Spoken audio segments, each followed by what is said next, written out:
All right, we are back here again for another Buoy 10 update. Today is August 8th. Um, First, we should probably talk about safety.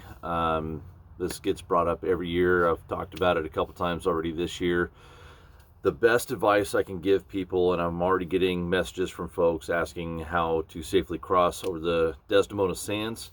And the best advice I can ever give, because there's truly no way to just tell someone how to do it, is no matter where you are in the entire estuary, if you're not familiar with the area, don't go any faster than you want to hit something.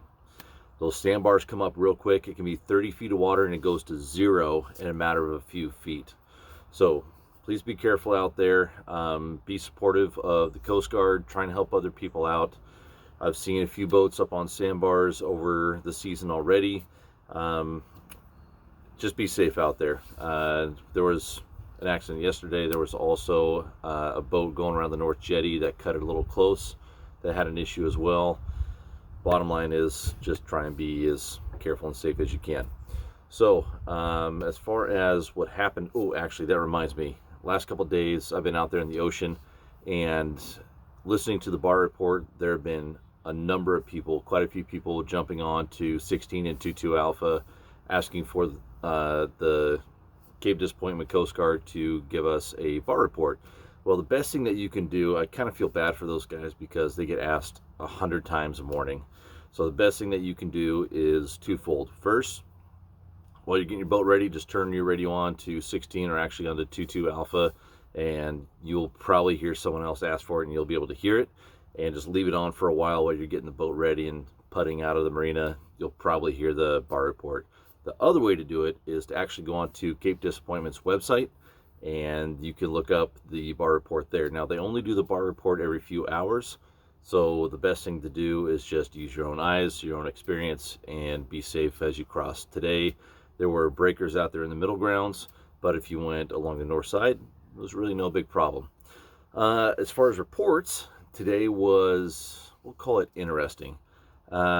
The ocean was a good bite first thing in the morning, and then about 9 o'clock, the bite just shut off. It was just one here, one there, one here, one there. It was pretty darn slow. But I ran north, and there were fish caught pretty much from the lighthouse all the way up to the condos, everywhere from 30 feet of water to 80 feet of water. What worked out well for us was spinfish in that same silver pink one, and also pond shot flasher and red October did really well with an anchovy in behind it. And the depths that worked out best for us was anywhere between 20 and 30 on the line counters.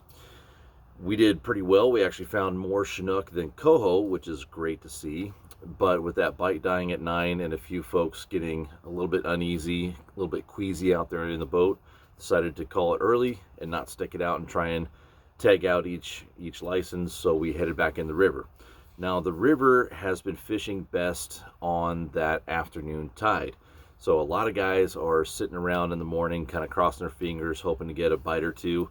It's been pretty darn tough on that morning outgo. It's a big outgo. It's a minus tide. That's a lot of water being flushed out. And so those fish are not too bitey until that tide slows down towards the bottom.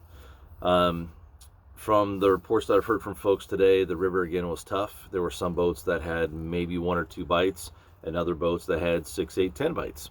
So right place, right time, right fish. But that afternoon tide, basically what's happening right now, sounds like that is the time to be out there. So today is much better than yesterday. The weather is absolutely beautiful today, and even though it's 3, 4 o'clock, the river is still calm and the wind's not blowing. So the guys that are out there on the river right now have excellent conditions for this afternoon tide.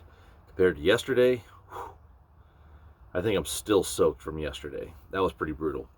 But the tide should start flipping here in the next few days, next 2 or 3 days, and we'll be able to start fishing super early again. But if you're going to come down here in the next few days, what I'm suggesting to my clients is either we get started early and go out in the ocean if you're comfortable going out in the ocean, or 2, you wait until 9, 10 o'clock and then fish till 5, 6 o'clock in the evening, because that's going to give you your best opportunity to find success down here. As far as where people are finding them in the river the last day or two, it really has been everywhere. It's been from Buoy 10 all the way on up to essentially the shipwreck and the tankers above the bridge on the Oregon side. Literally everywhere. The fish are spread out on this big tide, and you just got to hunt them up, and then when you find them, try and stay on them as best you can. Okay, folks, be safe out there, please. I got a lot of work to do here. I'm at camp right now, and I need to edit some TV shows, which actually, by the way, and I think not this weekend, but next weekend, we're gonna have a 2-part series on Buoy 10 itself. We filmed the opener on August 1st, and the first part will be all about how to break down Buoy 10 safety stuff, tackle stuff, how-to stuff, and then the second part will be us actually out there fishing on August 1st.